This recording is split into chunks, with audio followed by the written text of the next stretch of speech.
Saudara-saudara terkasih, selamat berjumpa kembali dalam Renungan Pagi Ondoan, menyatu dalam doa dan renungan dari Katedral Yesus Raja Purwokerto, hari Sabtu 12 Agustus 2023 bersama saya Romo Martinus Ngarlan.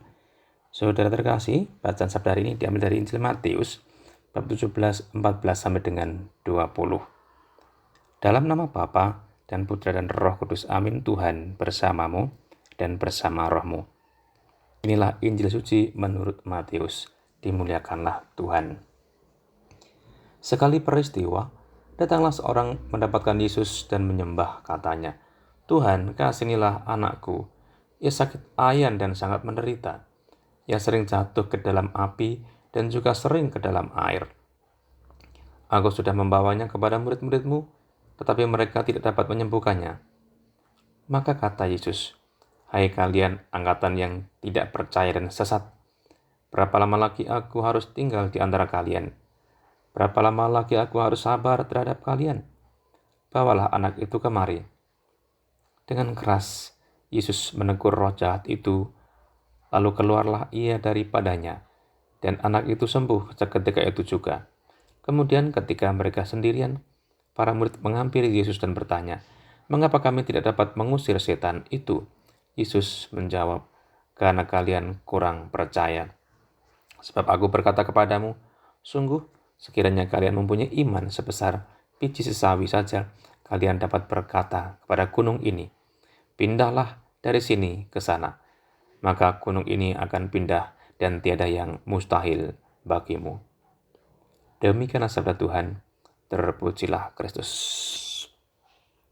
Saudara-saudari sahabat Tuhan terkasih, kisah seorang yang anaknya sakit ayan menjadi menarik untuk kita cermati dan renungkan. Dia lagi kalut, berbeban berat, karena anaknya ayan sering jatuh, sering kambuh. Rupanya banyak ahli gak dapat menyembuhkannya. Bahkan para murid Tuhan juga gagal menyembuhkannya. Baru orang tua yang sakit ini datang dan menyembah Yesus, mohon kesembuhan untuk anaknya yang sakit ayan. Saudara-saudara terkasih, kadang kita rajin berdoa, rajin datang kepada Tuhan, bahkan setiap hari.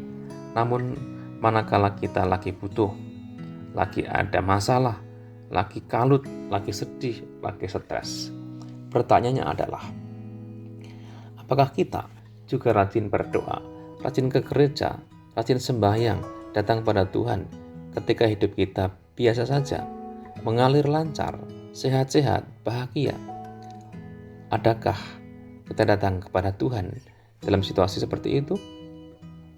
Banyak kali kita melupakan Tuhan ketika kita serba aman, nyaman, sehat. Tuhan hanya sebagai ban serep kita. Ketika kita nggak butuh, kita jalan sendirian, seakan-akan kita itu hebat, nggak butuh Tuhan. Namun ketika kita pusing, ketika kita sakit, berbeban berat, baru merasa membutuhkan Tuhan. Saudara-saudari, mari kita datang kepada Tuhan, bukan saja pas butuh, pas sakit, pas berbeban berat. Datanglah setiap saat, bersyukurlah, memuji namanya, dan memohon rahmat serta belas kasih-Nya. Yang demikian iman kita akan semakin berkembang. Tuhan memberkati.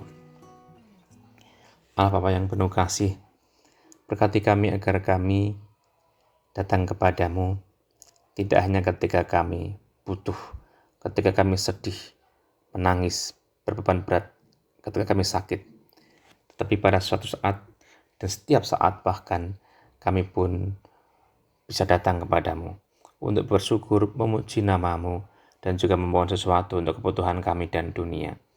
Tuhan, tambahlah iman kami, karena iman kami sungguh-sungguh mendalam, sungguh-sungguh mengakar, bukan iman karbitan ketika kami membutuhkan Engkau saja. Berkati juga pekerjaan kami hari ini, agar selaras dengan kehendak-Mu, demi Kristus Tuhan dan pengantara kami. Amin. Tuhan bersamamu dan bersama rohmu. Semoga Allah yang Maha Kuasa memberkati saudara sekalian dan pekerjaan hari ini, Bapa dan Putra dan Roh Kudus. Amin. Saudara sekalian, Selamat beraktivitas. Tuhan memberkati. Salam mendoan.